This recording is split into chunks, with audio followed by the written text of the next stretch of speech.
Hello everyone, I'm pleased to announce my new tour for 2024. Beginning in early February and running through June, Tammy and I and an assortment of special guests are going to visit 51 cities in the US.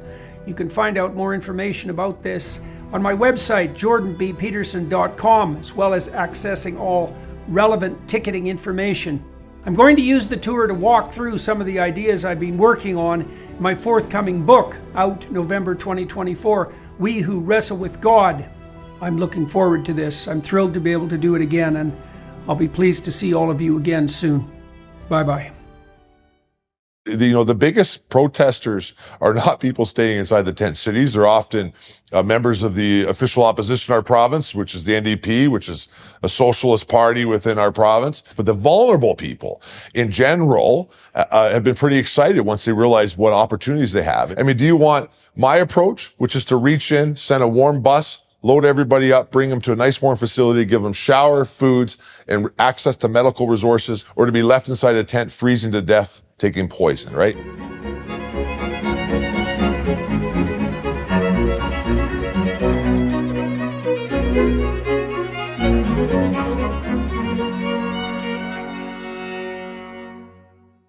Hi everyone. I had the opportunity today to speak with Mr. Jason Nixon. He's Minister of Seniors, Community and Social Services in Alberta. Why did I want to talk to him?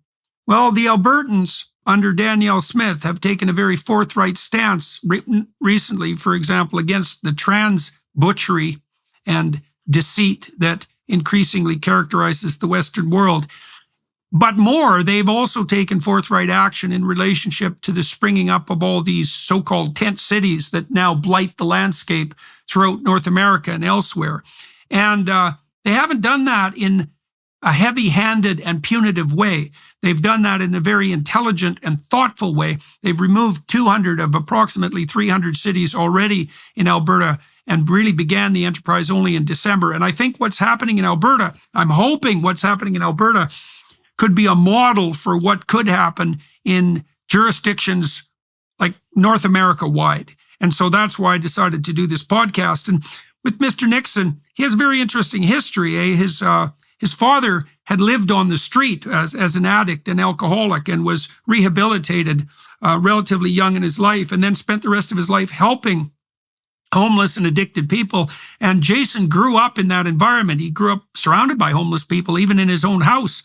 And so this is a man who's actually walked the walk, and he knows what he's doing by all appearances. That's what we're all praying. And so we walked through his personal experience and also the details, all of the details, or as many as we could manage with regards to what's happening in Alberta, cleaning up the tent cities, so to speak, and rehabilitating the people who, for one reason or another, were unfortunate enough or badly aimed enough to end up there. So it's a hopeful dialogue, and I'm hoping that what's happening in Alberta could be a model for the Western world. So join us. Well, thank you for sitting down with me and with all my guests today. I'm very interested, as you know, in what's going on in Alberta broadly, but the initial focus for our conversation is going to be what steps you are taking within the confines of Premier Danielle Smith's government to deal with the so-called tent city epidemic, problem, social phenomenon that's evident all over North America and is new and surprising. So tell me what the situation is in Alberta and also maybe how we got there. Well, I think I'll start with how we got there, particularly our capital city in our province, which is Edmonton. And we started to see a real significant situation when it came to tent cities. Some people in our communities will call them encampments, but where we were seeing hundreds of encampments across the city of Edmonton, with hundreds of structures within those tent cities, and really a desire, frankly, by the city of Edmonton to embrace those encampments in some way. And when I say the city, I'm referring to the municipality, to to some members of the government who ultimately have, bylaw control and have the responsibility to keep the city clean. We certainly have some overlap responsibility about caring for the poor and dealing with some of the health issues that are involved, of course. But in general, usually the city is who deals with it. And over time, we just saw these encampments get bigger and bigger, and more problems come as a result of that. And so the chief of police from Edmonton came and saw our government and our premier, for your international viewer and American viewers, as like a governor, and came in and laid out for us what they were seeing in those encampments. And I have to tell you, it was pretty alarming. It was shocking. We were hearing stories about underage girls, for example, being sexually exploited inside those encampments. They showed significant evidence of the gangs operating inside these encampments and charging people to even use the tents and to be able to access resources like water fountains or other things that would be in the area. The police were pulling out of those encampments weapons that were quite alarming. Obviously, they were seeing lots of stolen goods, finding dead bodies, and most horrifying, because of course our country's very cold. They were seeing people that lost their lives as a result of burning to death in these tents because they were trying to heat them with propane and different type of mechanisms to try to stay warm and survive in the elements here. And so in some of those pictures, we could not even release to the media. It was just that shocking what was taking place. And so we got clear instructions from our premier to get to work and to come up with a new plan when it came to those encampments, which we got to work on right away. And this happened just before Christmas this year, so just a few weeks ago. And as a result of that, we launched immediately a task force led by my ministerial department on social services side, but with support of a variety of departments. We put together what we've called the Navigation Center. So that's a structure within the city of Edmonton where we were able to bring all of the services together, everything from health to housing supports, income supports, prescriptions, even things as simple as giving people ID so that they could be able to move forward with their lives. And then we supported the police, and we went in and we started tearing down all those encampments. And we started to have some pretty amazing results I look forward to talking with you about. But we made a pretty clear statement that our province is no longer going to tolerate this. One, because it's not safe for the people in the encampments, but also it's just not right for a place like Edmonton. And Edmontonians deserve to have a clean city where they can live happily and enjoy their lives. Okay, so let's take this apart. So you said, first of all, how long ago did this problem start to mount, do you think? Because there weren't tent cities in Edmonton when I lived there back in the 1980s, that's for sure. And I visited many times. I mean, there are tent cities now in Toronto too, and that's a completely new thing. So when did you guys really start to become aware of this as a mounting problem? We started to see tent cities pop up in Edmonton probably over the last 2 or 3 years. But in particularly over the last year and a half, where it would really become basically every corner that you turned, particularly within the downtown core of the city of Edmonton. The other thing that was new, though, was we were also seeing those tent cities well outside of the downtown areas. And so they were starting to pop up all across the city. But that was probably the timeline around Edmonton. I think we really saw that a lot in our country in places like Hastings and Vancouver, which have a real bad tent city culture and drug culture inside that city. But it was kind of more new to our area over the last couple of years. Okay, so it's about 2 or 3 years. Now, you said that there were, in Edmonton alone, how many people live in Edmonton now? Just so everyone has a sense of its size. We're getting up towards 1 million. I believe Edmonton's somewhere north of 800,000. I don't have the number around, but that'd be the right area. Yeah, okay. And you said there were literally hundreds of encampments and that some of them had hundreds of tents. Is that right? That is 100% correct. Hundreds of encampments. And inside some of those encampments, I think the biggest encampment I'm aware of was 400 plus structures. Oh, yeah. Okay. So that's starting to approach village size, essentially. Well, as a member of the Legislative Assembly here in Alberta, I represent villages that are smaller than some of these encampments. Okay. So now, why in the world do you think this happened so rapidly in the last 2 or 3 years? What's changed? Is it housing costs? I mean, housing costs have got out of control in Canada. Everyone knows that. And interest rates have gone up a lot. And so, but that alone seems to me to be unlikely as a causal explanation. So, why is this happening? Who are these people in the main and where did they come from?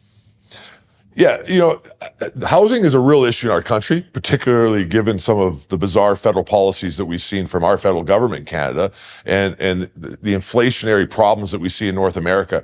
But I want to be clear, the challenge when it comes to tent cities is not a housing challenge. Housing is one of the consequences of somebody who ends up in these situations. They don't have housing, but it's not a root cause of why somebody ends up inside a tent city. The reality is that lots of this has to do with drugs. Lots of this has to do with mental health in other circumstances. And I think there are some people who want to frame this discussion like mom and dad who lost their job in the oil industry and somehow are struggling to pay their mortgage. That's a very real issue inside our country and our province that we need to address, and we are working on as a society. But that's not what this is. These individuals that find themselves in these encampments, lots of it's drug related. And we are seeing that without a doubt when we go into these encampments.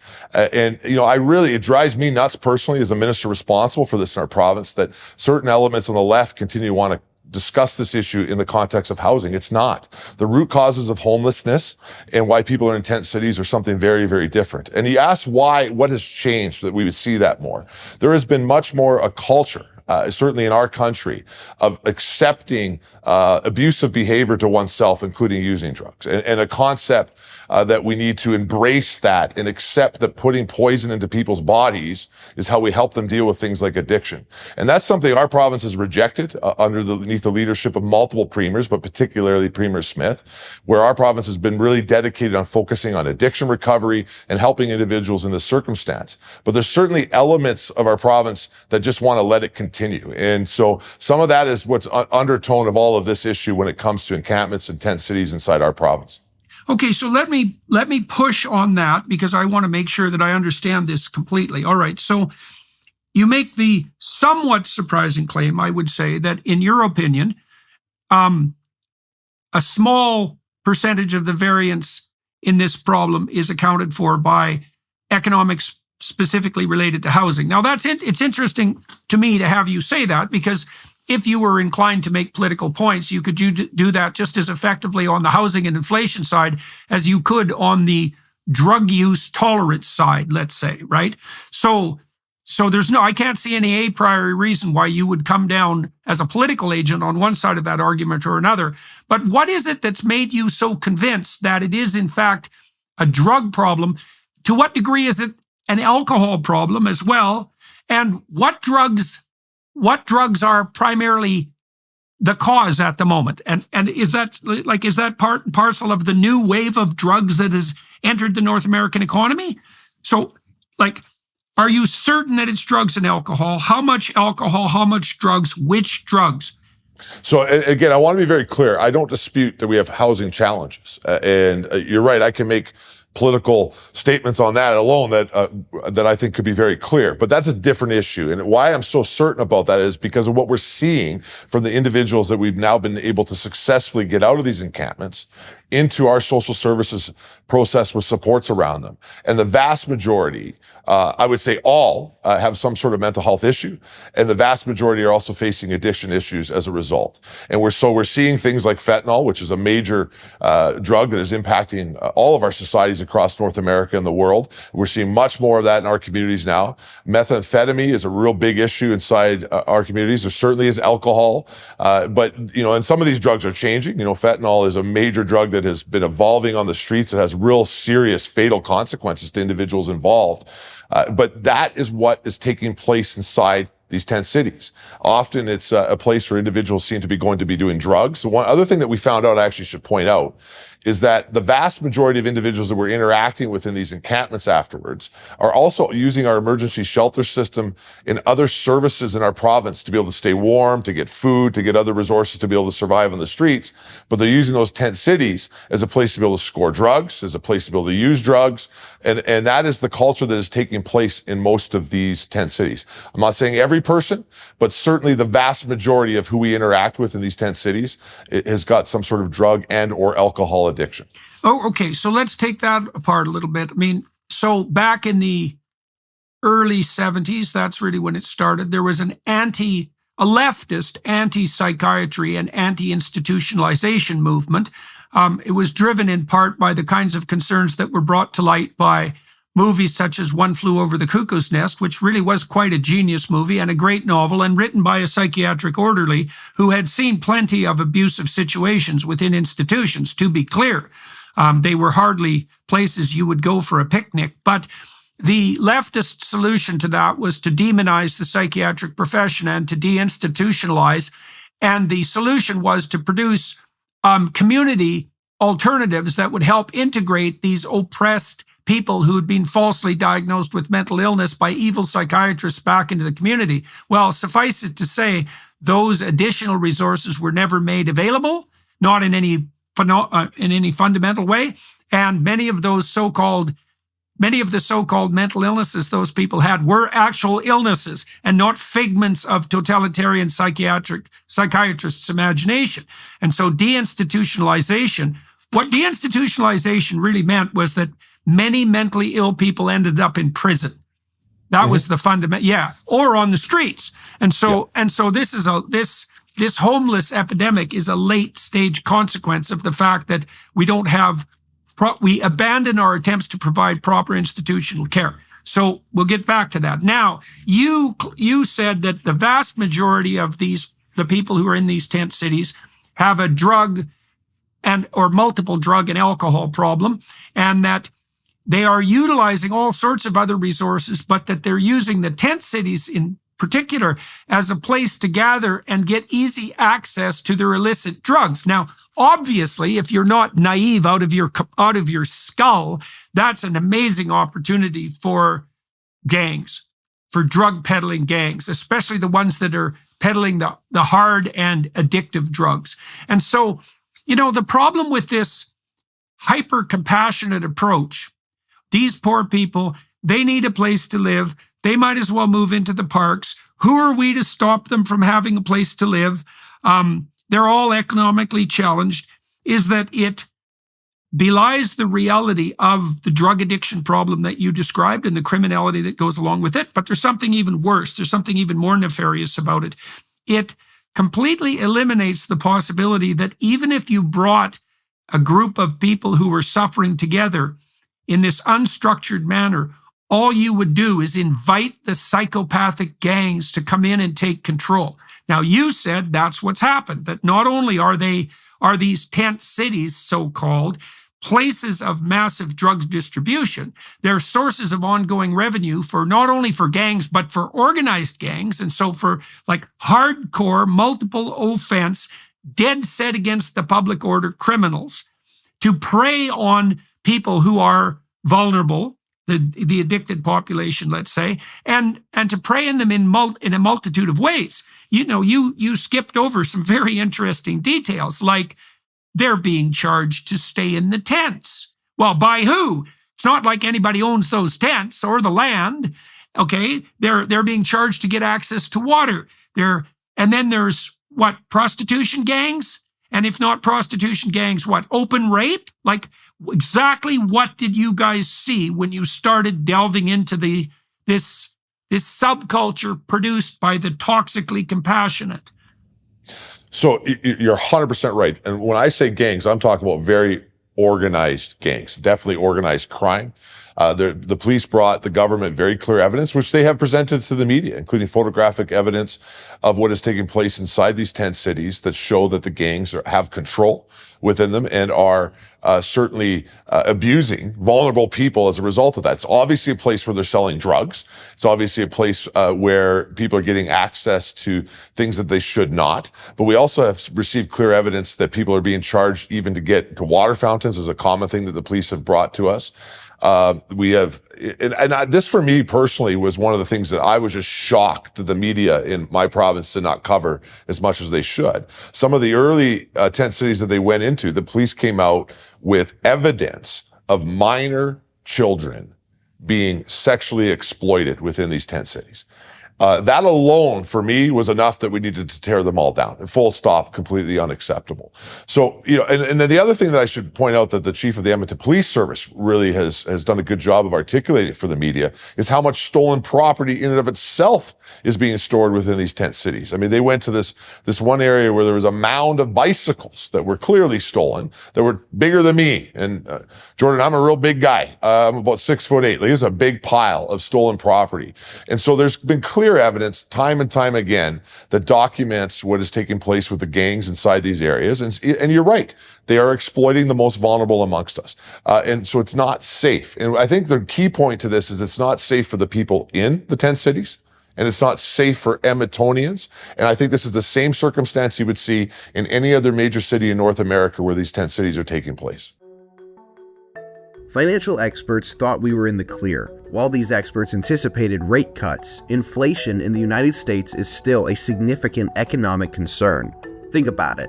The US is in the hole by $34 trillion, and yet we keep printing money, which pushes the prices you pay every day even higher. So you can bury your head in the sand, or you can do something about it. Diversify a portion of your savings into gold with Birch Gold Group. Gold is your hedge against inflation, and Birch Gold makes it easy to own. They'll help you convert your existing IRA or 401k into a tax-sheltered IRA in gold, and you won't pay a penny out of pocket. Make gold part of your savings strategy and buy it from Birch Gold. They've been the exclusive gold partner of the Daily Wire for over 7 years now, literally helping thousands of our listeners, and they can help you too. Text Jordan to 989898 and get your free info kit on gold. Then talk to a precious metal specialist about protecting your savings from persistent inflation with gold. Text Jordan to 989898 now. Yeah, well, it's not safe for a variety of reasons. I mean, here's a compelling reason. So imagine you set up a set of essentially lawless domains, and in consequence, you produce a specialized breed of psychopathic criminal who is then highly organized. It's like if you think that highly organized criminal gang is going to limit its criminal activity to the tent city once it's established, you're an absolute bloody fool. And so we know, for example, as criminologists that, and I did a lot of work as a researcher in the area of antisocial personality and criminology, 1% of the criminals are responsible for 65% of the crimes. You let those long-term life course psychopathic repeat offenders get away with what they're doing, you're going to reap the whirlwind. Right? It's a very, very bad idea. And so now why do you think, okay, so let's ask two questions. Who are these gangs and where do they come from? Right? And who's running in the drugs? How much of that's coming from China? Who's controlling the distribution? Do you guys have a sense of that? And well, let's start with that. In Alberta, the way I've been briefed with our law enforcement support is that we're seeing a variety of gangs, particularly indigenous gangs when you're in the Edmonton area that are operating on the street. But we also have clear evidence of actually cartels, including Mexican cartels, and some of this coming from the Asian market, to your point, all operating here within the province of Alberta. So these are pretty seriously organized gangs. A lot of that is to bring in the drugs, obviously, to our street, and then they're using our street gangs, which are often indigenous on the streets, to be able to move that product through places like tent cities. Okay, so you made reference to the Mexican cartels. Let's start with the Mexican cartels and the Asian supply. Do you have any more details on either of those fronts? It's a lovely thing to imagine now that the Mexican cartels are operating not only in the southern U.S., but in Alberta itself. That's a real accomplishment on our part, I must say. And so Mexican cartels and Asian supply. I presume the Asian supply is mostly associated with fentanyl? Yes, that is correct. And the best person in our government to talk to about this is obviously our public safety minister, who's managing this closely and be the one giving us this information. Yeah, but we certainly have clear evidence of cartels bringing drugs, particularly across our southern border. And frankly, we're now starting to see inside our province where we're becoming an exporter of things like fentanyl. So some of the products are being brought up here to be made on our side of the line and then now brought back even down to the south, which is quite a new thing for the province of Alberta. But certainly, it explains some of the circumstances that we're seeing in our province. And I would say, Jordan, that Edmonton for us, which our capital city, is probably one of our smaller drug problems. So, one of the bigger areas we're seeing some of our largest drug problems on the street is actually in Lethbridge, which interestingly enough is the closest city to the American border, a large city in our province to the American border. And really, I think is a proof point that some of that drugs is starting there because of what's taking place on the border, which is why we're seeing some of the most potent and deadly drugs inside the Lethbridge area as it works its way into the street culture. Right. So maybe I should also at some point talk to the public safety minister.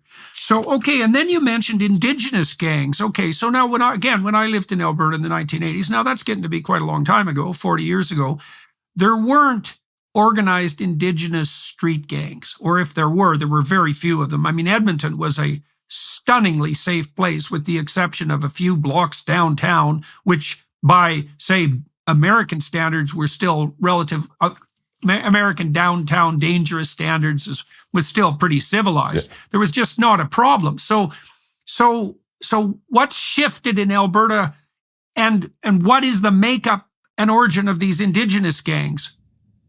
Well, I think what's shifted is the money in the drug markets, for sure would provide more ability for gangs to become more and more organized. And, the police have been out in our province very clearly establishing who these gangs are. And they're the ones who are giving me as a cabinet minister that information of what is taking place there. I mean, obviously, my job is to provide that social services support to individuals within these tent cities, but we're working closely with the police who are the ones coming and briefing us about the dangers of gangs.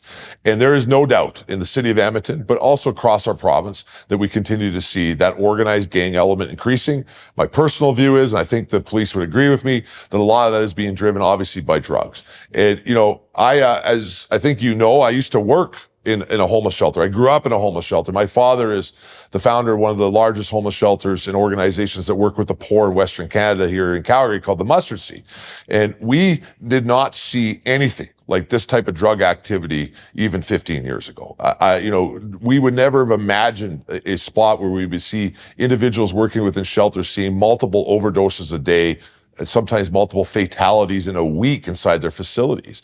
And that just shows you what's changed as far as the drug market, which is logical, what is driving this organized crime element because of the money that would be involved in that. Okay, so let's delve a little bit into the contribution of federal policy into producing this situation. So I know that the situation that you're describing in Alberta is even more out of hand, let's say in British Columbia, especially in Vancouver. And Vancouver's a much bigger city with a much darker center. I mean, Vancouver had some downtown places that were like seriously bad 40 years ago. And that's certainly spreading on the Western coast. Now, my understanding is that Canada at the federal level in some ways took a page from some of the European countries that were experimenting with decriminalizing drug use. Now, I have some sympathy for that viewpoint because it isn't obvious to me that the so-called war on drugs was a success, and I think that its attempt to crack down too brutally on users of, at least in the past, somewhat more benign substances like cannabis, and I mean benign in comparison to alcohol, say, which is legal, I think a fair bit of that was misguided. But I do know that countries like Portugal, for example, that spearheaded this, they didn't just reduce the penalties for drug use and distribution, let's say sales and distribution.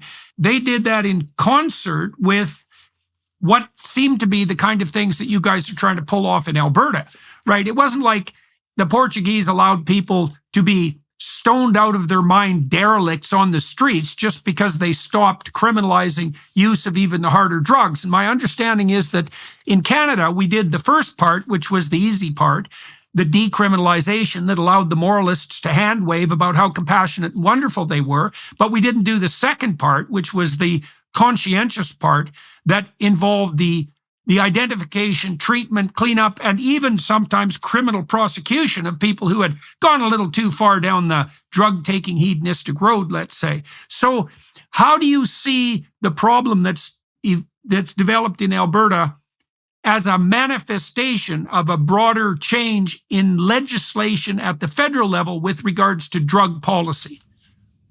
Yeah, and let me just first start by saying we're very proud our province has not become what's happening in BC yet, and we're not going to let that happen. That's why we're taking this action, to make sure that we don't end up in circumstances like that here in Alberta. And you're exactly right. There's been an effort and a drive, particularly by politicians on the left in our country, to approach this issue of addiction in a way that essentially just accepts it as a disease and continues to give the poison that is causing the consequences to these individuals to them, and not work on and giving tools to be able to help an individual recover in those circumstances. We don't want to, I want to be very clear on this, we don't want to go arrest and put somebody in jail because they have a drug addiction. That's not happening in my province.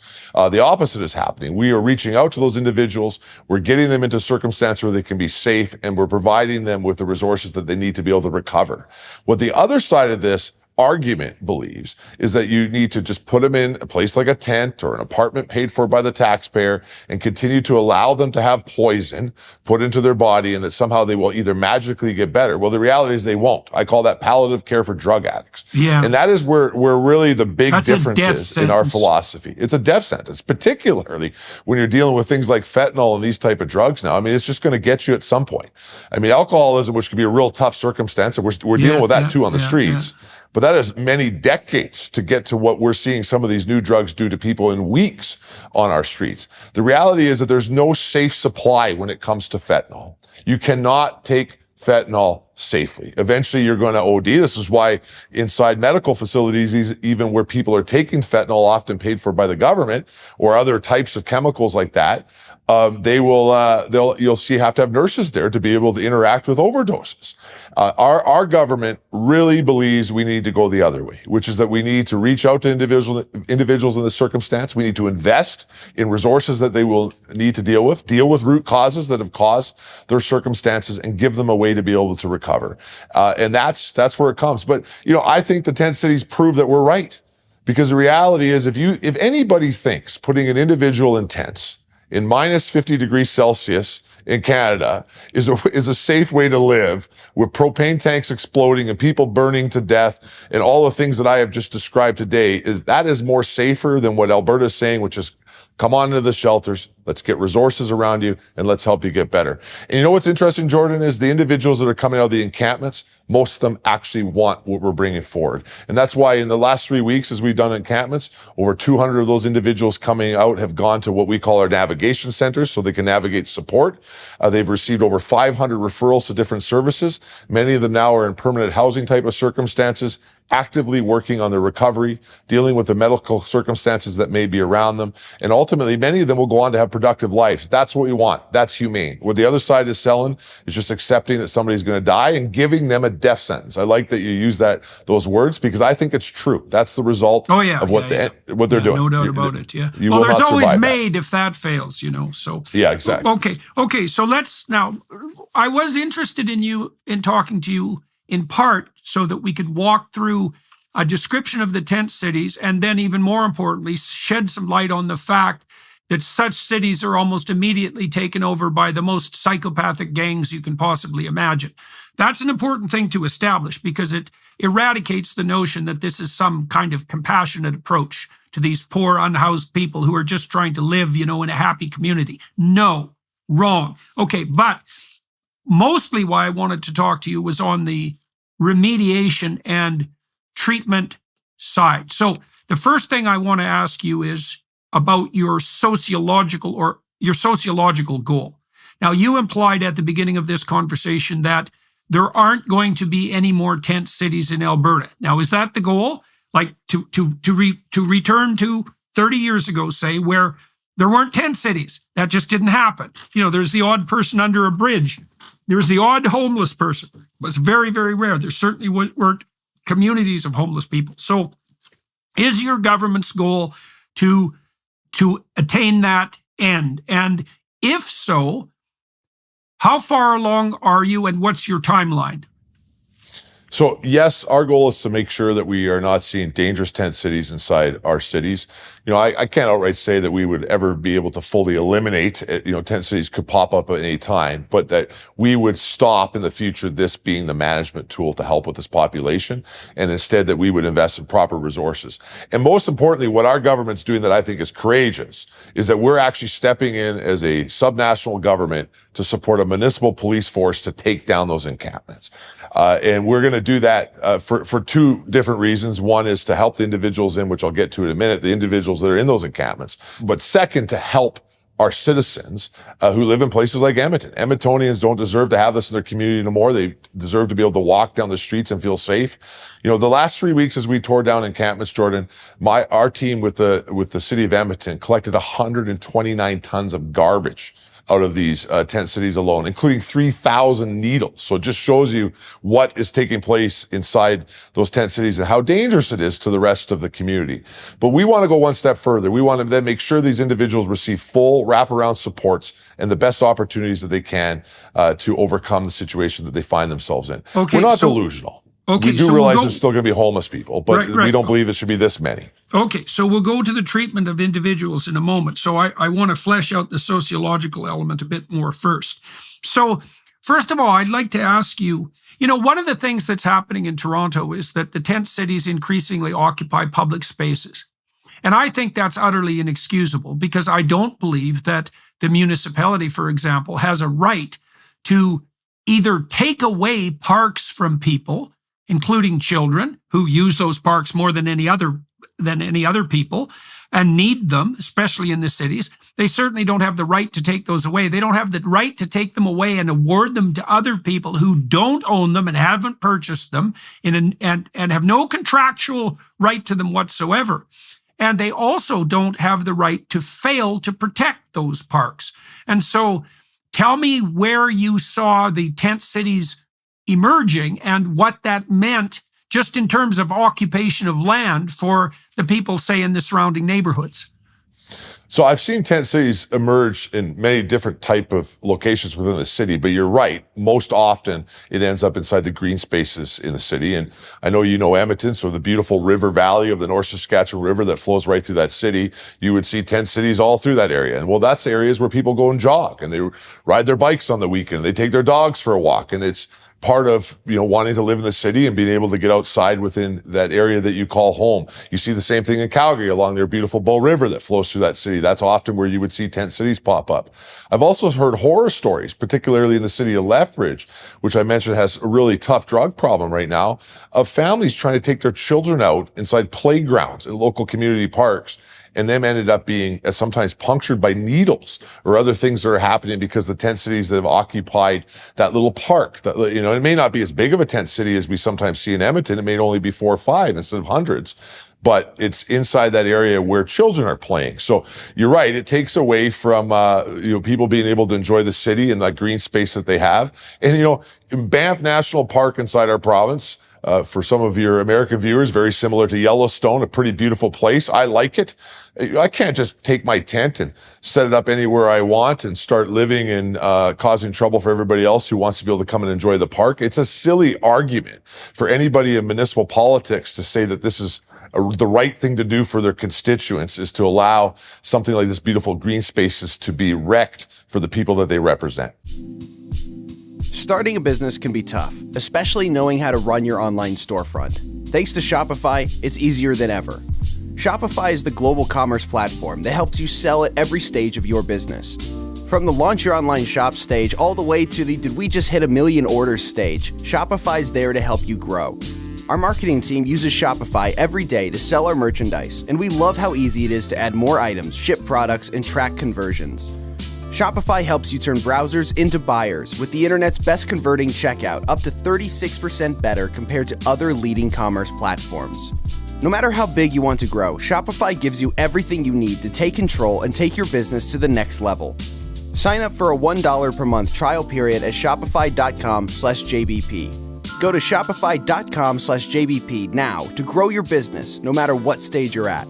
That's shopify.com/JBP. Okay, so now you touched on a couple of other things there too that are interesting. So I know that, surprisingly enough, Alberta is a relatively conservative province. Until relatively recently, it was mostly a rural province. It has the reputation, and I would say it's deserved to some degree, of being something approximating the Texas of Canada. And yet, what I see happening from the outside, and please correct me if I'm getting this wrong, is that increasingly there is a standoff in Alberta of sorts between radical leftist municipal governments and the more conservative provincial government. And that I think that's particularly manifest in Calgary, secondarily manifest in Edmonton, and then I don't know enough about Lethbridge's comment. So tell me to what degree this situation has been set up, not only as a consequence of idiotic federal policies that are virtue signaling and spineless, and also not in the least compassionate nor productive. None of that. Not accomplishing the ends that the policies themselves were designed in principle to accomplish.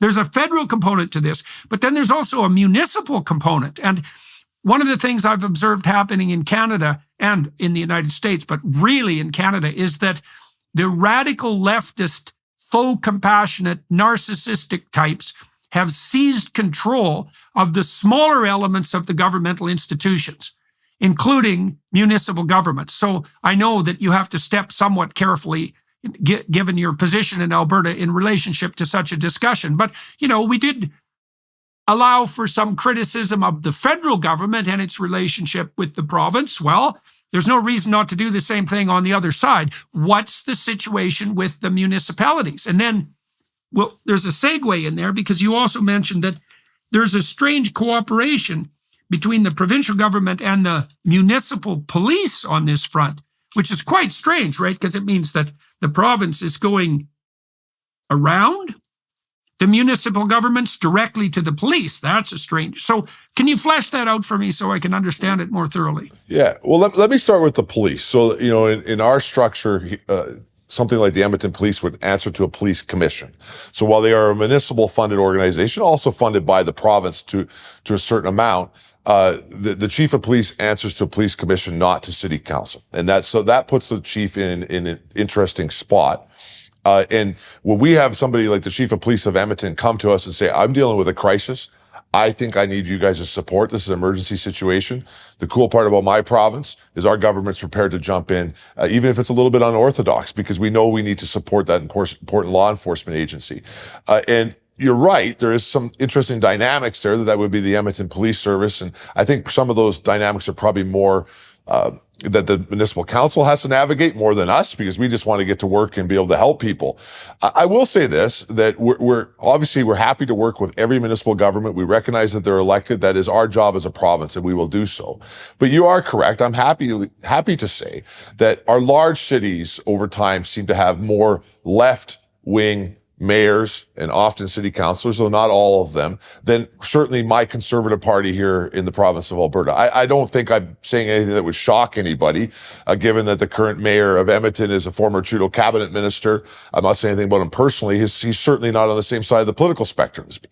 And I think what's happened over time is, if they're on that side and that's their ideology on that side of the political spectrum, certainly they're going to start to believe in some of these ideas, which is that, somehow you can magically help somebody get better by giving them the poison that's killing them over and over. But I want to also, though, be clear that I think often that is coming maybe even from a good spot. I actually think lots of these individuals truly believe that this will help these individuals get better sometimes. But the reality is that they're not looking at it. I don't believe that. The reason I don't believe it is because there is a tremendous danger in using a false compassion to elevate your own moral virtue publicly. And there are ancient prescriptions against doing such things. So the third commandment, depends on how you count them, is to not use God's name in vain. And what that really means is, do not attribute to yourself moral virtue for pursuing something that merely furthers your own agenda. And I see plenty of that on the compassionate left. And it's also a variant of praying in public along with all the protests. It's like, look how good I am. Look how much I care. It's like, yeah, did you do any of the goddamn work? Like, have you ever worked? Yeah, exactly. Let me say that a different way. So then you have a politician like that who is a true believer in it, and I believe that you got to be blind not to realize what I presented today is actually hurting people, and that your ideology is wrong, and that you're willing to allow people to be hurt to continue down presenting your ideological beliefs. But what happens, I think, is then you have politicians in that circumstance that are confusing everyday people who don't fully understand this issue, and they may be looking at things like on the news, and they're going, hey, that's probably the better compassionate way to do it, because they don't have all the details that I have. But then when you hear the details that I just present, you got to be going, well, actually, that conservative government's right. I mean, do you want my approach, which is to reach in, send a warm bus, load everybody up, bring them to a nice warm facility, give them shower, foods, and access to medical resources, treatment, including rehabilitation treatment for their addiction, or to be left inside a tent freezing to death, taking poison, right? And that's what I mean by that. I think, that ends up creating a spot where very good people then end up supporting this approach, because they don't, they're everyday people. They're working. They just watch this on the news and they go, hey, well, that maybe makes sense. And they don't understand that in the end, they're ended up supporting an ideology that's actually killing people. Yeah, no, look, I agree. I think that's exactly why I wanted to do this podcast. And now I think we should get to the nitty gritty, which is not that all of this was irrelevant, but the real relevant issue here is, what the hell are you doing that's going to work? So let me give a preamble to this. So for everyone watching and listening, there's a concatenation of two major problems here. The first problem is that antisocial behavior and drug use overlap. And so why is that a problem? Well, the first problem is there is nothing in the psychological literature that's more intractable to treatment once it's established than antisocial/criminal behavior. And there's absolutely no indication in the clinical literature that it can be ameliorated. So, for example, the standard penological doctrine of well-versed criminologists is that if you have a truly repeat offender who has an antisocial history stemming back into like early teenagehood or even before, in the form of bullying and violent behavior as a child, the best thing to do with them, since no treatment works, is basically to incarcerate them till they burn out in their late 20s. And people can shrug their shoulders and get squawky about that and bitch about it all they want. But I would have been thrilled if I would have gone through the research literature and found any exceptions to that absolutely dismal prognostication in the 30 years I've analyzed the literature, and have been unable to do so. It's very, very, very, very difficult to treat antisocial behavior. Okay, then you add the next layer of complication, which is, difficult as it is to treat antisocial behavior, it's perhaps equally difficult to treat drug and alcohol addiction. Alcohol often being primary among the problems that are difficult to treat. There's no evidence whatsoever, generally speaking, that residential treatment centers, for example, have any beneficial long-term effect.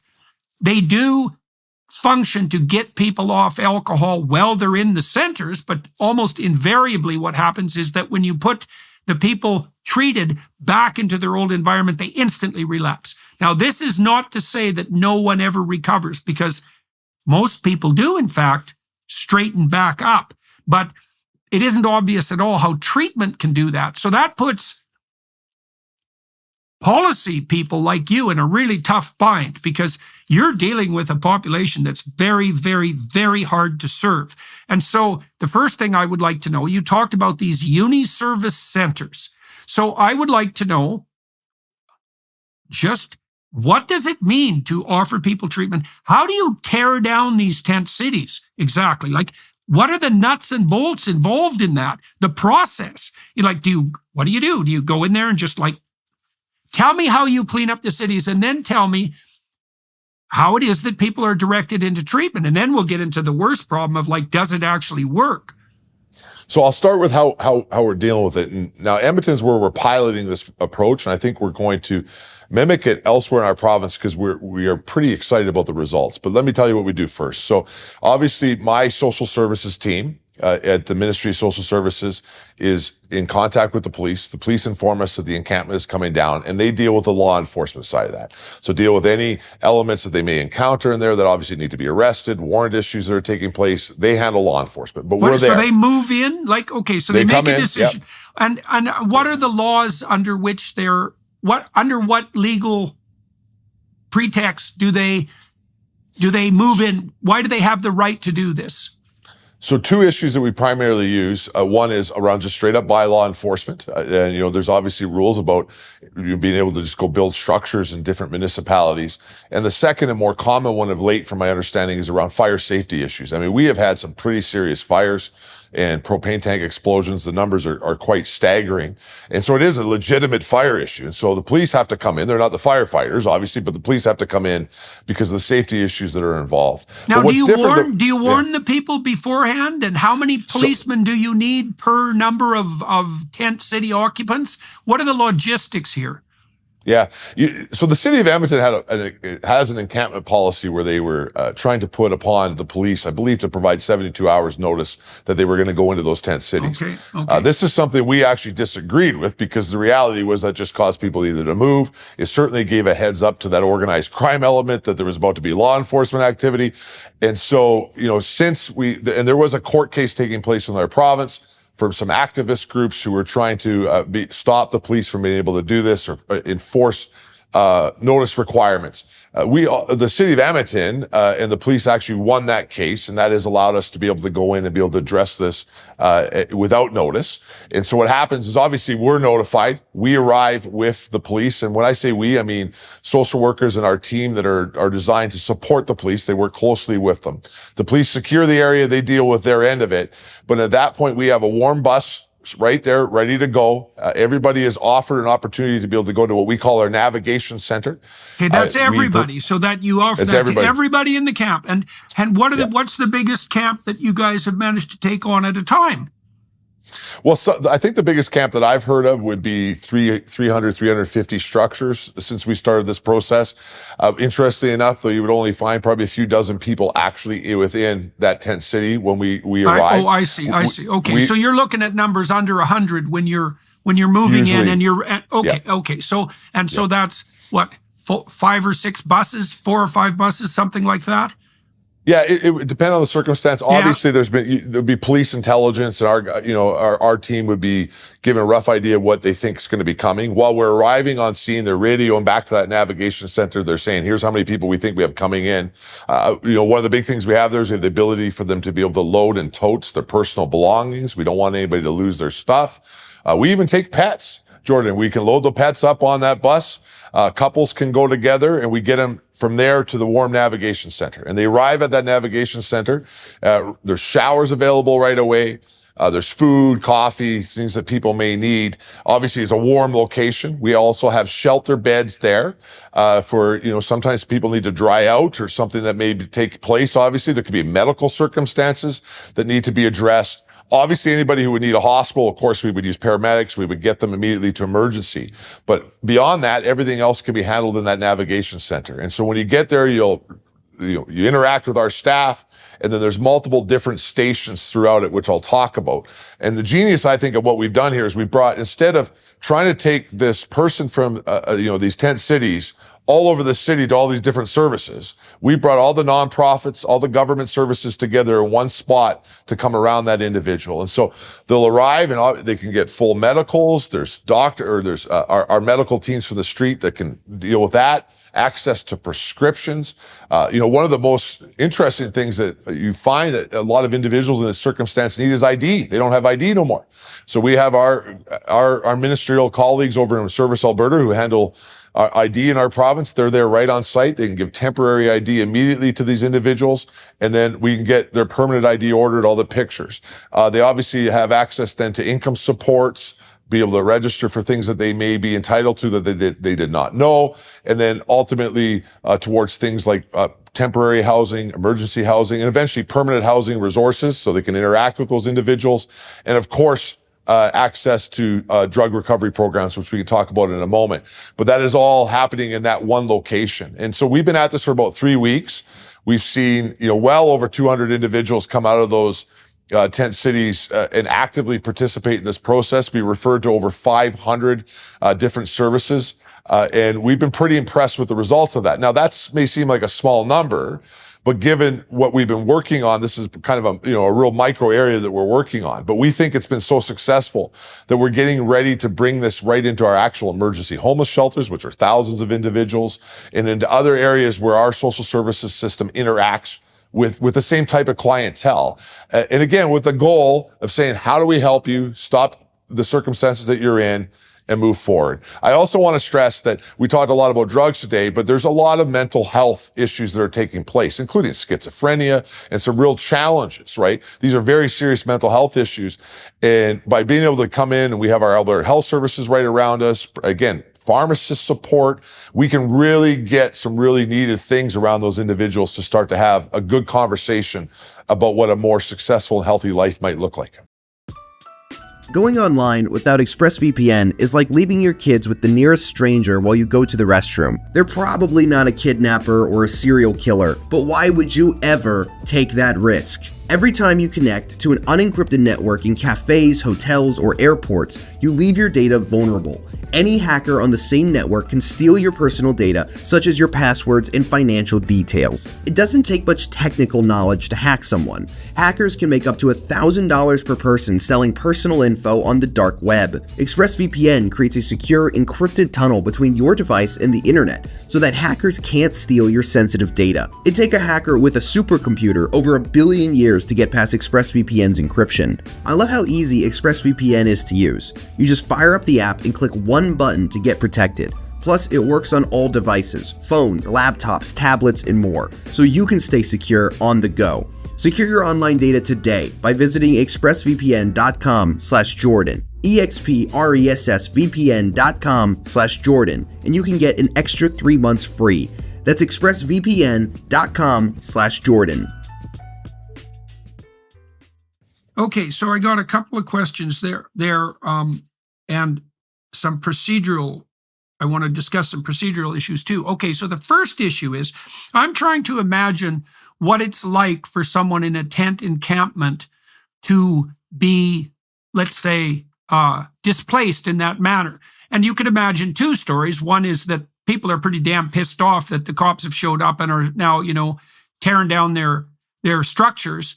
But a counter story might be they're actually kind of relieved to be on a warm bus going somewhere that's actually warm, where they can have a shower and get something to eat, etc. And so what's your sense of how the tent city inhabitants themselves are responding to this intervention by government authorities and police? So the vast majority of the individuals that we've interacted with that are actually in the tent cities that would then come into our services. Obviously, if the police have had to arrest a gang member or something like that, they're probably not that thrilled that we're here. But the individuals that we're trying to get there to help, they react very positively. The biggest protesters that we've seen, or others who are trying to interfere with this process, are not people staying inside the tent cities. They're often members of the official opposition in our province, which is the NDP, which is a socialist party within our province, or other activist groups who certainly have never spent one night on the street and are there trying to bang on a drum that has nothing to do with what we're talking about. And they're just trying to use these vulnerable people to be able to, accelerate their agenda, which is very disappointing. I've seen some police body camera footage of these individuals throwing snowballs at the police while they're trying to go and interact and deal with the situation in the encampments. But the vulnerable people in general have been pretty excited once they realize what opportunities they have. And I've been there to interact at this navigation center with them, and I've also heard from my staff. And the most common reaction is, I had no idea that these resources were available. And they are quite interested in it. Now, obviously, everybody's at a different stage that may be taking place there. But certainly, I think, you get to a nice warm bed, you can have a warm shower. You probably start to ask questions about whether or not you want to continue to sleep inside that tent in minus 50 degrees Celsius, or if this is a better option. Okay. So now I want to ask you about how you regulate the interactions between people in these centers, because we already discussed the fact that in the tent cities, the fact of the tent cities is an invitation to criminality and gangs. And so then the first question I have is, like, how the hell do you ensure that that problem isn't duplicated inside your centers themselves? So it's a very important question, and I will answer it, but I also want to emphasize that what we see on that, for lack of a better words on that left side of the spectrum when they argue about us taking down these tent cities is they often say, well, your shelters are just as dangerous. Now, again, if you go back through this entire conversation we just had, you realize how ludicrous that is real quick. That said, of course, we start putting thousands of individuals in the same type of demographics, a lot of the same circumstances happening inside our emergency shelter system. You're going to see some of the same elements show up. And we for sure have seen gangs operating within our emergency shelter systems. We are obviously managing overdoses and drug issues and those type of circumstances. But we've invested in security. We are working closely with our local police services who really support us and our often nonprofit emergency shelter providers to be able to navigate through those issues. We've also upped security to be able to make sure that people's stuff is safe. We've had to put a lot of money into dealing with overdoses and other medical issues within our emergency facilities. And while anywhere, as you know, Jordan, in society, where we start to gather that many people together, there's going to be elements of trouble. It is certainly significantly less than what we're seeing inside tent cities, and we're definitely using tools to be able to mitigate those circumstances. Okay. So now I'm going to ask you some questions more on the psychological and treatment front.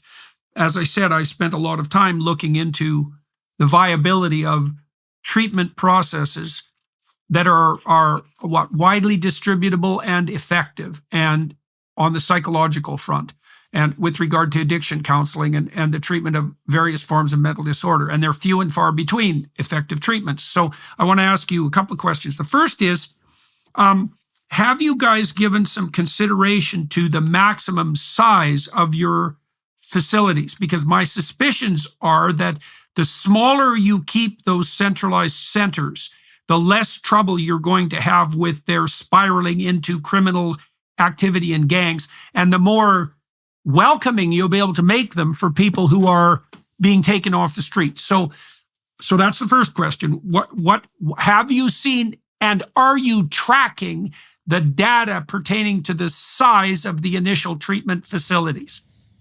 So we are definitely tracking data. And one of the things that we're trying to do on my end of policy and the process that my ministry runs is to try to bring in other types of the ways that we do emergency shelter for the homeless population. So you have your much more traditional shelters that many people would just think about that they'd see on TV, often run by a faith-based organization. I want to say, thank God for our faith-based organizations because they really do good work with us. But we have recognized a need for smaller shelters that are focused on women only, for example. In our society, in our province, shelters that are Indigenous focused with Indigenous leadership right on site to be able to work on that. We've opened up Indigenous-only shelters, women-only shelters inside our province supported by the government, and we're seeing success by getting that smaller and being able to work with different demographics more focused. At the end of the day, what we have in our province and what Premier Smith has done in our province is actually bring in a mental health and addictions cabinet minister, my colleague Dan Williams, who is part of the health system who is fully focused on mental health and addictions. And so he's the best one to talk to about specifically how they handle long-term drug treatment.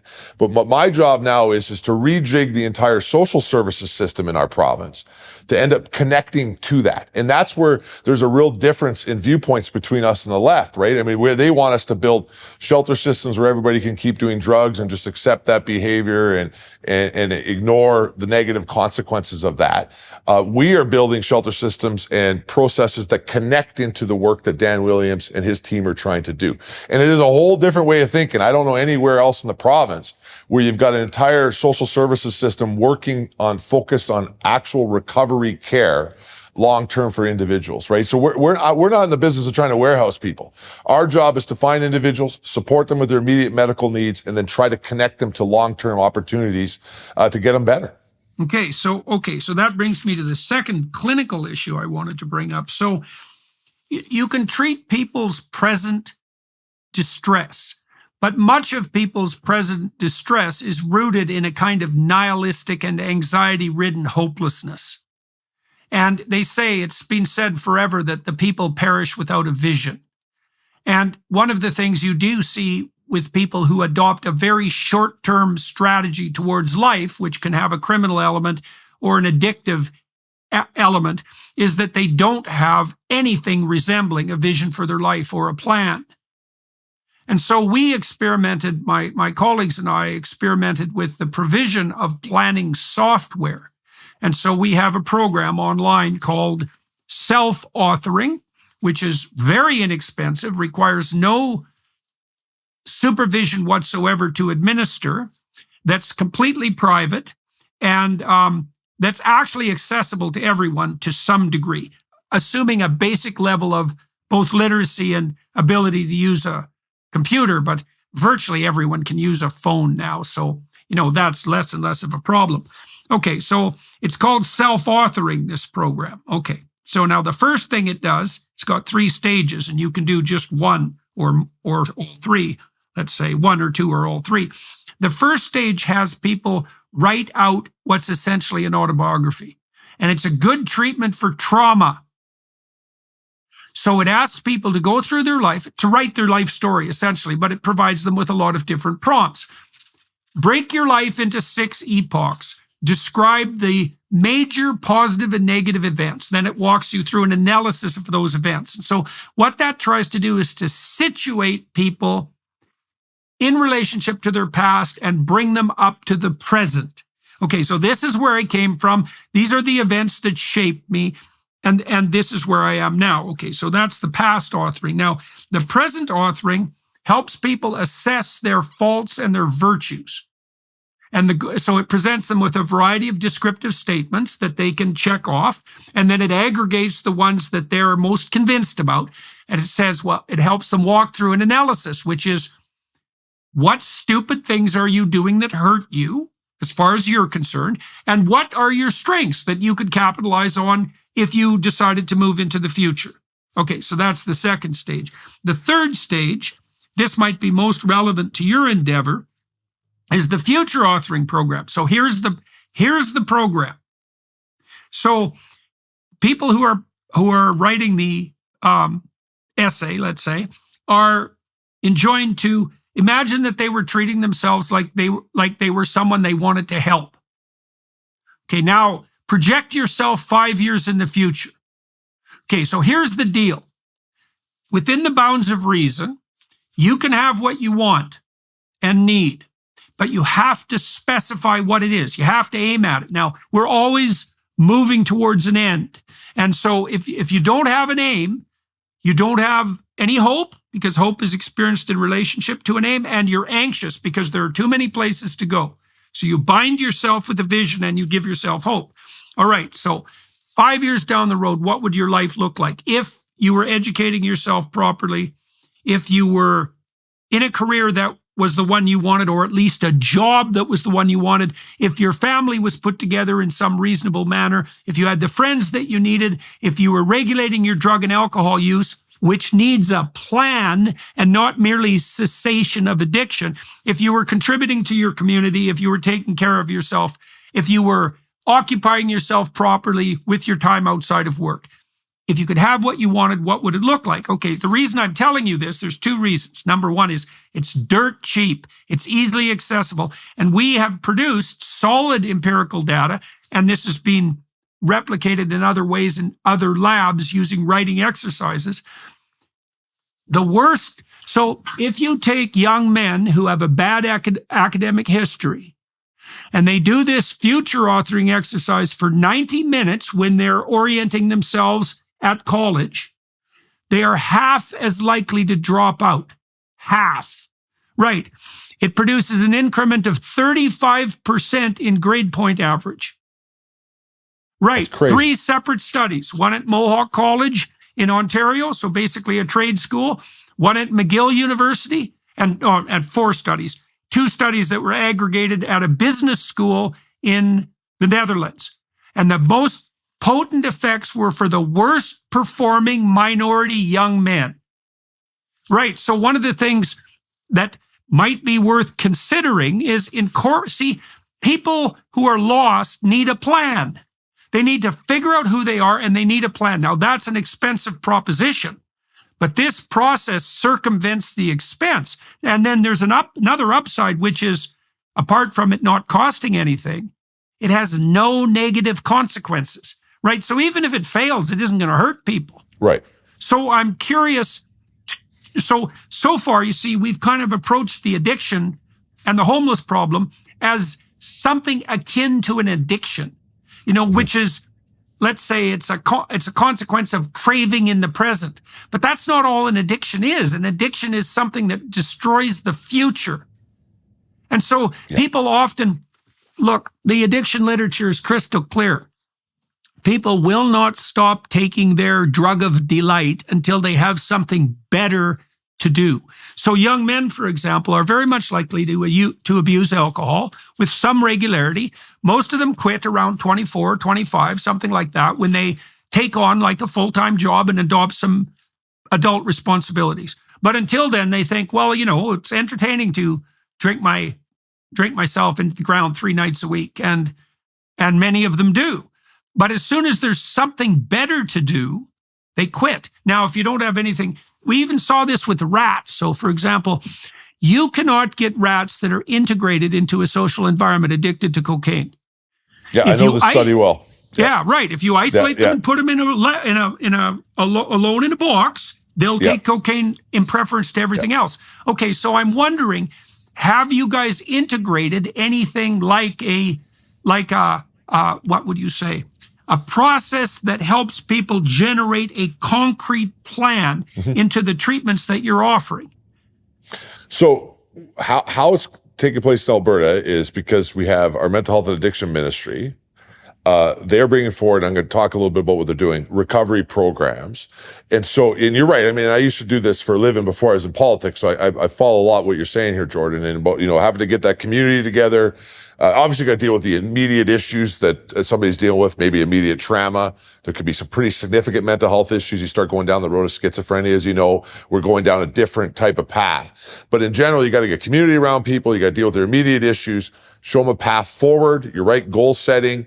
And off you go. I would say another one that I've learned over time was also showing people there's other ways to be able to have fun appropriately. Yes, definitely, often, right? Definitely. There's other ways to do and to be able to go forward like that. And so when you get into Minister Williams' department after you leave our services, and if you're focused on recovery, they do something called recovery capital. It's one of the first things they do. They start a process with an individual to understand what their recovery capital is. And so that talks about the assets they have, where they're at, what they have access to. And obviously, the drug side of things that I'm dealing with right there in the homeless population would be some of the toughest addiction issues that Minister Williams' department will have to deal with. I mean, this is not a functioning alcoholic. This is your individuals who are living in a tent, right?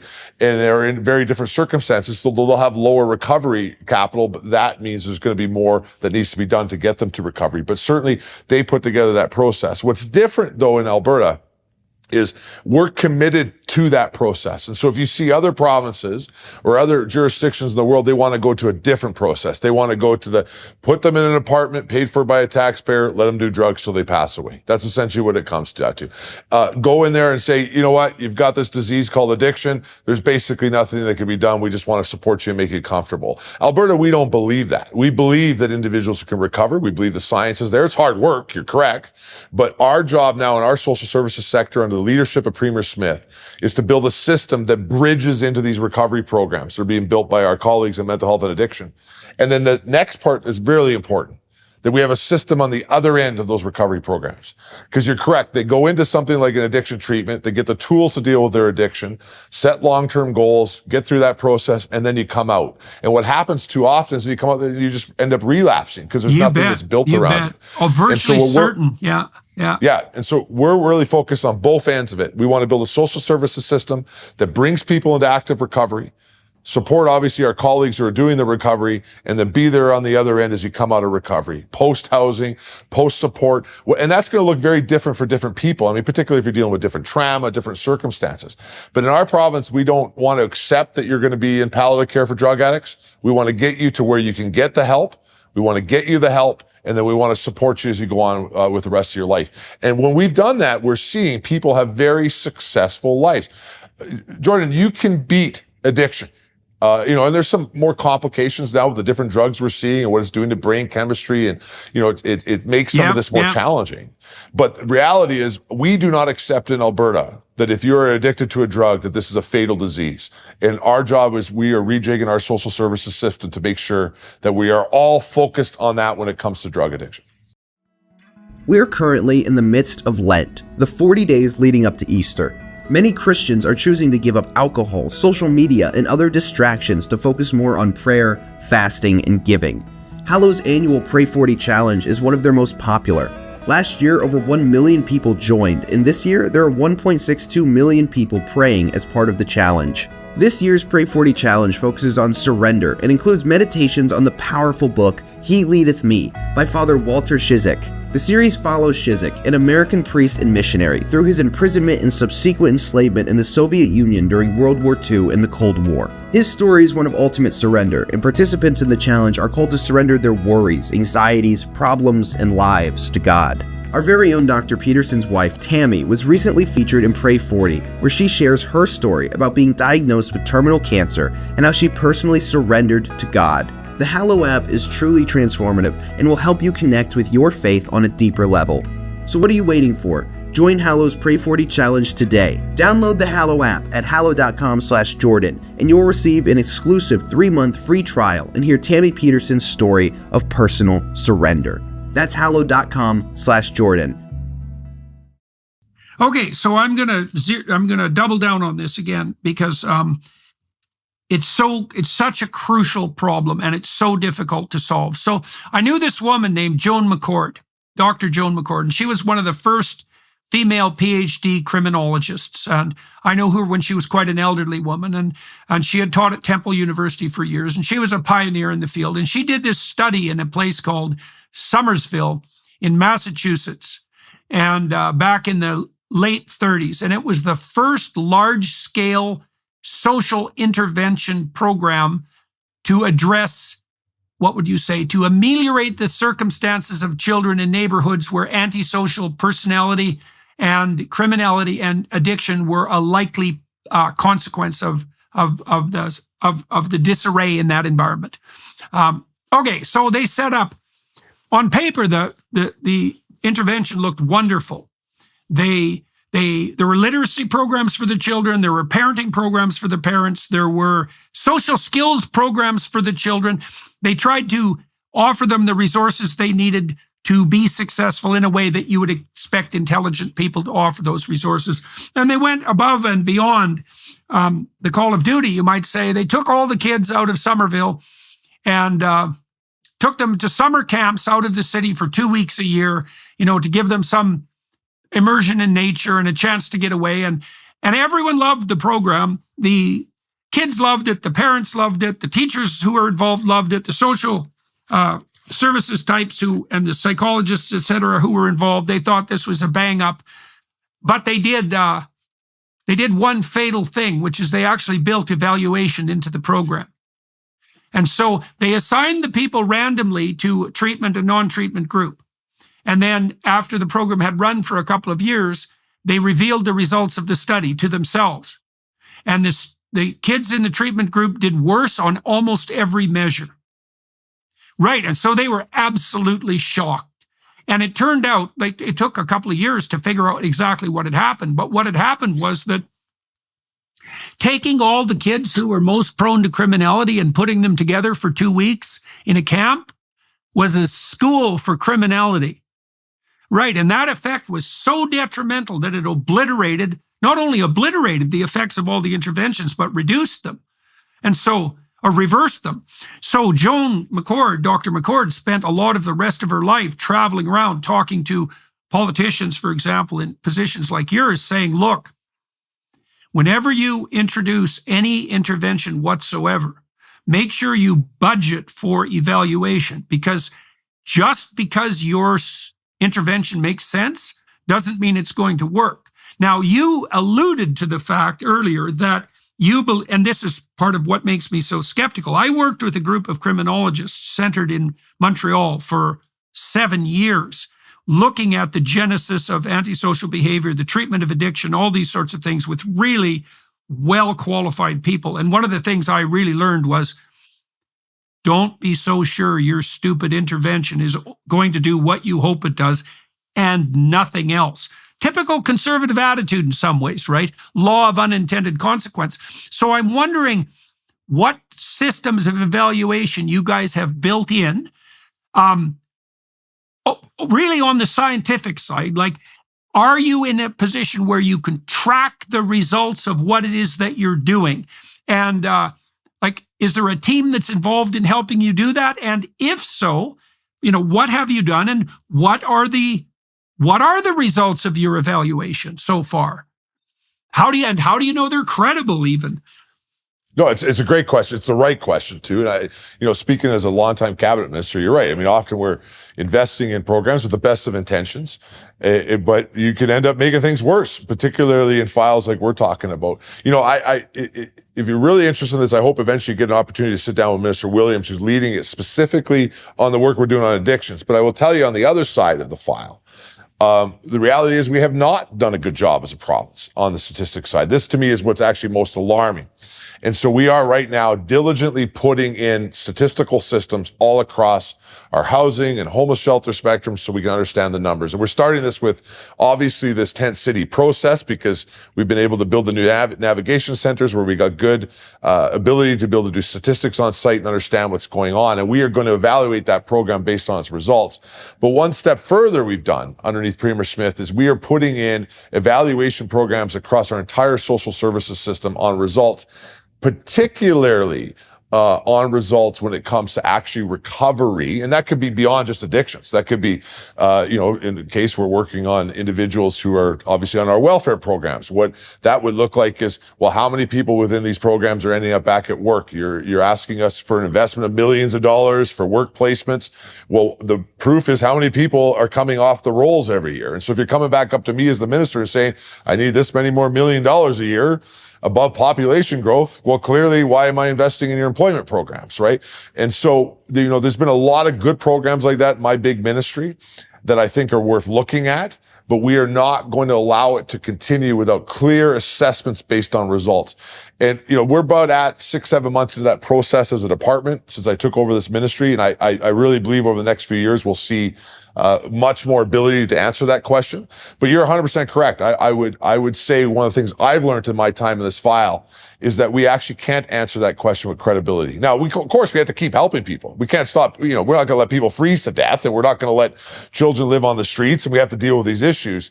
But if we want results, we got to lay out the target, we got to set the goals, and we got to hold the people that we're funding accountable as a taxpayer based on results. And so that's not just people in beds. It's how you're getting them out of the beds. It's how you're ending up making sure that they don't end up having to be in the system no more, because I think that's what everybody wants. Yeah. Well, that's a very, very tricky problem. So, I worked for your department. Was that right? In 1984. Well, let me tell you that story because it's germane to what we're discussing. So I had just graduated from the University of Alberta with my undergraduate psychology degree, and I worked for social services in the summer, helping them design an evaluation program for daycare. Oh, and really? Yeah. And so I was an intern there for 4 months, and I got to know the assistant deputy minister. We got along quite nicely, and she liked me, and I worked hard. And then they hired me for a whole year as an independent consultant. And so then I worked on developing the evaluation system for the daycare programs in Alberta for a year. But there was something else I did at the same time, because she gave me a side job, which was a very comical job, I'll tell you, because the year before, Deloitte had been commissioned by the province to do a comprehensive evaluation of the social services provision.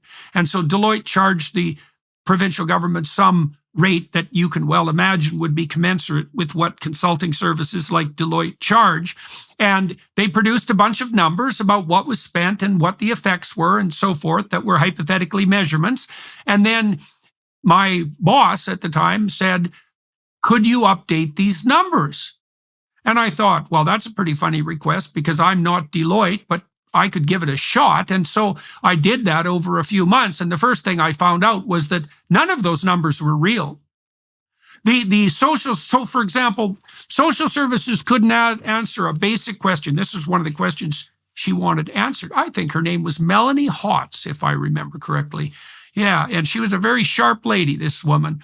And one question she wanted answered was, what percentage of what the Department of Social Services spends ends up in the hands of the beneficiaries? And so the basic question was, well, does social services spend 95% of its money supporting social service bureaucrats and 5% on the delivery of direct services? And the answer was, well, here's a number, but no one has any idea whatsoever if that number is accurate. So I updated this report at, believe me, a fraction of the cost that Deloitte had charged, and with a hell of a lot more accuracy and number. But it was a shock to me. I was only about 20 at the time, something like that, 84, 22. And I was shocked about two things. I was shocked, first, that I was hired to do that. Second, that I could do it better than Deloitte. And third, that the whole bloody department was blind. It had no notion whatsoever of the relationship between its inputs and its outputs. Now, that's the problem. In some ways, that's the problem with a government intervention system that's unmoored from the discipline of private enterprise, right? Because there's no customer to give you feedback. But the reason I'm bringing that up is because, well, my suspicions are that not much has changed since, and that now you made allusion to the fact that you are putting these evaluation systems into, okay, that's the question. To what degree do you think that the Department of Social Services knows, the Ministry of Social Services knows what it's spending and what it's getting for its dollar? Does it know at all? So I think it would depend on the area of the department. I think that in some areas, particularly where we're focusing on things like children with disabilities, people with development disabilities, and some of the contracts that we do around that, where it's easier to measure that, the direct results. We could definitely show you clear statistics of the investment that we put into affordable housing and how many people are living within as a result of those investments. But as you get more into these complicated areas, I'm very comfortable saying that I think we need to do more. That I will also say, though, I think Alberta is one of the best in our country at it. And part of that is because after 1984, as you get in the 90s, along comes a fiscal revolution inside our province led by former Premier Ralph Klein, which really made our social services system operate a little bit more different than many other provinces. We became much more comfortable working with outside agencies. I think I probably run one of the biggest social services departments that relies on nonprofits, including even faith-based organizations. We're comfortable working with those organizations. And that started in the Ralph era, where they would go, hey, let's not hire union people to run our emergency shelters. Let's go work with the Salvation Army. Let's go work with these other organizations inside the province to do so. And so there became a little of a culture to be able to actually go out and work a little bit more outside of that scope of that union bureaucracy type of thing that you would see in most departments. I am in no way claiming that we've done that all the way, but I think it's a different culture that we see in Alberta. Yeah, well, that's a culture of distributed responsibility, which is a good conservative principle, right? Is that all of this that doesn't have to be centralized shouldn't. And that's part of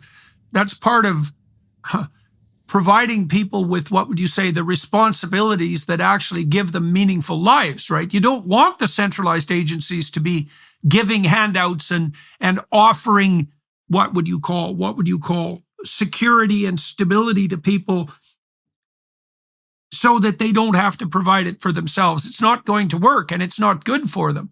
Okay. So now let's turn, if you would, to a bit of a broader issue. Now, you guys in the last couple of weeks, last week even, have started somewhat of a fire in Canadian politics, because your leader, Danielle Smith, has come out with policies that have upset the compassionate left. Let's put it that way. Now, my understanding is that she has tightened up the restrictions on offering so-called, this is like one of the biggest verbal lies I've ever heard, so-called gender-affirming care, which means exactly the opposite, by the way, by any reasonable standard, by tightening up the ability by restricting the ability of those who had offered the opportunity to transform themselves physically by tightening up the provision of that service to children, to minors. Now, that's caused quite the outcry, not least among Justin Trudeau's minions and faux compassionate butchers, to put it bluntly.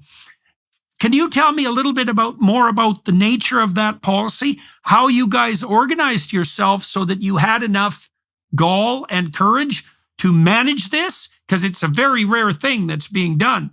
And what you think the response is going to be? Well, first, let me say we got a very rare premier, and she's pretty brave. And I think she's shown that several times in her last year or so. But this issue would probably be the biggest, where she's being able to do that. I also want to be clear, I believe my premier is standing where the vast majority of certainly Albertans are. And where the vast majority of, I think, Canadians are, and probably beyond that. But certainly the people that we work for, which is Albertans, the vast majority agree, particularly my constituents. I think that where she's headed is in the right direction, which is to recognize that children are children. It's we restrict children from making other decisions that have significant impact on their lives until they're at a spot where they can, from maturity level, brain development level, all those things that you understand better than me, frankly. But, we tell our kids when they could drink, for example, in our provinces. I mean, we determine when those things could take place. And I don't think that anybody that is thinking about this in a reasonable way finds it at all that bizarre that we would do the same for something as drastic as changing one's body permanently when they are below the age of 18. I mean, this is a thing that a 12 or 13-year-old should not be put in a spot to do yet. It doesn't make any sense. The other things that she's done is she's blocked, or she will be bringing forward, our government, not using hormone treatment for transgender purposes. There could be other reasons below 18 where hormone treatment may be prescribed, right? But that obviously for medical reasons would continue. But to say the same thing, these decisions can take place after 18. And at its core, this is about putting parents back into their children's lives. And that for me as a father inside this province is where this is at. This should be about compassion. At the end of the day, we are talking about children, and we need to be able to make sure that we recognize that. But we also know, look at the issues we just talked about today. Lots of those individuals, I don't think would ever come into counseling or any other process and say, geez, I wish my parents spent less time with me. I wish my parents were less involved. That's just not true. It's going to be the opposite way. And so making sure that we connect children with parents and let parents lead this process with their children is the right thing to do. Now, I will recognize, because what you're going to hear from people who are upset is say, well, some children will get hurt. There are bad parents. Sadly, there is. We've seen parents kill their children at times. But the reality is that you don't disconnect all the children from the good parents to deal with that minority situation where there's bad parents. We need to work through our children's services system. We need to protect children for sure. And we need to interact in circumstances where children may not be being cared for properly. But that you don't do that by taking away children from their good parents, from the good parents. It doesn't make any sense at all. Of course, it's just crazy. Well, of course there's bad parents. Yeah. There's going to be a minority of psychopaths, but there's going to be just as many psychopaths among the social workers. So, that's just not a good argument. That's why that argument makes me so mad. Well, it's an absolutely idiotic argument, and it's driven by an underlying notion that the state has the right to reconstruct humanity itself in the name of some utopian vision, right? There's no excuse for it. It's appalling. What are the exactly, in detail, to the degree that you can provide them, what changed with Premier Smith's new legislation in terms of restrictions? Like what exactly did she restrict, and how are those restrictions on these mutilating and sterilizing procedures, to be quite frank? What are the restrictions that are now in place on those procedures? So I think probably comes down to three main areas. Four if we can talk about sport in a minute, but three main areas. First is that parents in our province will have to be informed if their child is trying to talk about things like changing pronouns or these type of informed by schools? Correct. That can't be held back from parents. Parents need to know what is taking place with their children. So that's one. Yeah. Second is to ban any underage surgeries that would change either top or bottom, is often how we've expressed that, surgeries that would change somebody's body. And then lastly was stopping hormonal treatments for the purpose of transition below for minor children. Okay, great. So now those will be it. Is that already instantiated in legislation? That's already happened. Or it has not happened. It's been announced that that's what we're going to do. So that's what the Premier did. She went out. She made very clear where we're going. This is our intention, and that we will be coming forward shortly with legislation to make that happen. Okay, so one of the things I would recommend, by the way, and I know this is gratuitous advice, but it might be useful, don't use top and bottom. That's a euphemism put forward by the psychopathic predators who are pushing this agenda. It's castration and mastectomy. Right. Got it. And use the blunt terms, because it's not cutesy top and bottom, not in bit. There's nothing about what is being done on the surgical front that's the least bit cutesy. Yeah, in that you're right. To make clear, that is taking a child's body and permanently changing it, removing parts or adding parts for individuals that we actually at this moment would not even allow to make a decision to drink in a bar. Right, exactly. Yes, adding pseudo parts. Yeah. Malfunctioning, experimental pseudo parts.